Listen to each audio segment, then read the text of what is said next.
Peut-être un nouveau scandale sanitaire. Des prothèses de hanche ne bénéficiant pas de normes européennes ont été posées à 650 patients en France. Selon l'Agence du médicament, aucun incident n'a été signalé, mais un millier de ces prothèses ont été placées sous séquestre.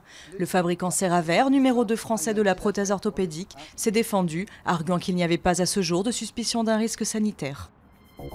Les consommateurs pourront bientôt se réunir pour attaquer une même entreprise. C'est en tout cas la volonté de Benoît Hamon qui présentait en Conseil des ministres son projet de loi attendu sur la consommation.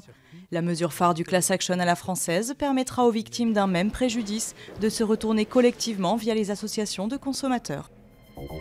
285 000 Somaliens, dont une moitié d'enfants, sont morts de la faim. C'est le terrible bilan de la crise alimentaire qui touche le pays depuis octobre 2010. Plus importante que celle de 92 qui avait vu l'opération du riz pour la Somalie, elle concerne plus de la moitié de la population. Un rapport de l'ONU et du réseau d'alerte pour la famine dénonce une aide alimentaire tardive et insuffisante. Nouvelle fouille dans le Var pour retrouver Xavier Dupont de Ligonnès. 2 ans après l'assassinat d'Agnès et de leurs 4 enfants à Nantes, une cinquantaine d'enquêteurs a ratissé le massif des morts. Dans les années 90, la famille Dupont de Ligonnès avait habité non loin. Considéré comme le principal suspect, le mari âgé de 50 ans à l'époque n'a jamais été retrouvé.